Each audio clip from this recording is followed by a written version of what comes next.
the history of the place. I mean, even going back 30 years or more, there was conversations around whether to sell this plot and, you know, move sticks to somewhere else. So it was only the last sort of 10, 20 years where I think we felt, actually, we've got such a great location in terms of being near the town that maybe let's invest in here rather than moving out elsewhere.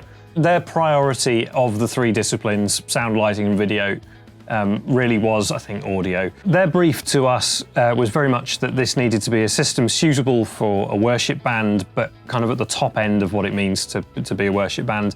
One of the first things we looked at was an RCF product called TTL6, which is a fairly large format arrayable column system.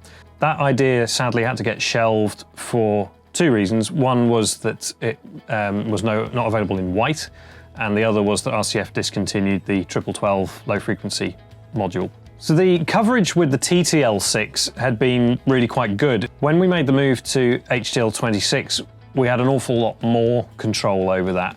And in fact, although we lost out by about 1 dB at the back of the room in terms of peak SPL, we actually gained not only greater consistency throughout the venue, but also far improved tonal consistency, which is arguably more important. When they first came and sort of tried out in December, I can't remember for quite a long time playing in a venue where the sound was just that good and clear in terms of how it hit you. It's brilliant. It spreads the sound where it's supposed to go. It's covering the whole of the church, and the levels barely change. So yeah, and you've got a nice deep bass on it. I mean, the clarity's brilliant. The HD10As as wedge monitors and utility loudspeakers to have in the church really filled the brief perfectly. Amongst the speakers, I suggested ME ones as well, in-ears, to get the sound off the stage, because I know it sounds so much better in the church if you haven't got loads of sound coming off the stage and you can control it. Bearing in mind the system they had before, you know, there's quite a few members who you just get used to what you have, so they haven't even necessarily known what it feels like or sounds like to play with a good quality system, with great speakers, with great in-ears that you can actually hear yourself loud and clear. The brief for the lighting was very much to have a non-obtrusive, capable house lighting system, which first and foremost provided bright, nice, warm white, even front lights so that the stage looked well lit. The system as a whole is dead easy to use. It's got a 088 FLXS console, and it's been patched and set up in such a way that if a user walks up to it and simply mashes every fader to 100%, that actually looks all right. And if someone gets a little bit more creative, then they can make some quite nice looks out of it.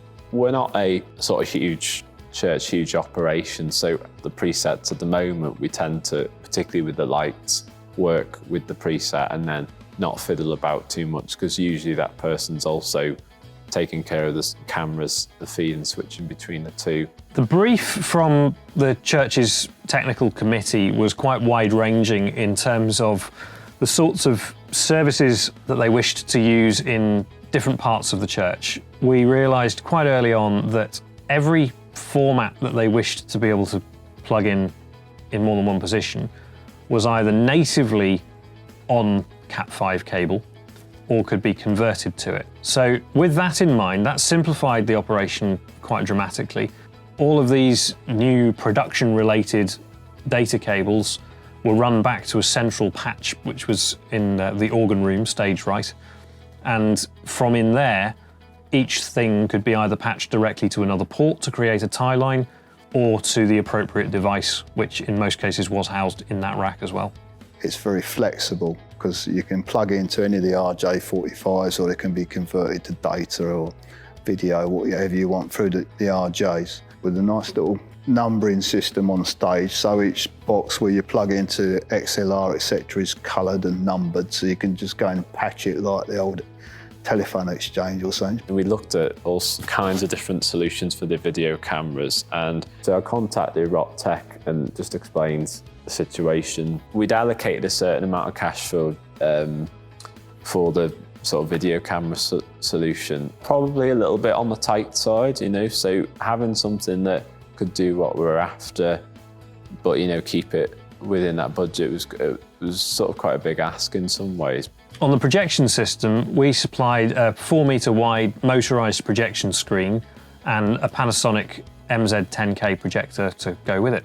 The brief for this really was that the congregation needed a screen that was clearly visible from throughout the space, but also disappear when it wasn't in use so as not to obstruct the stained glass window or detract from the look of the stage or the high altar area.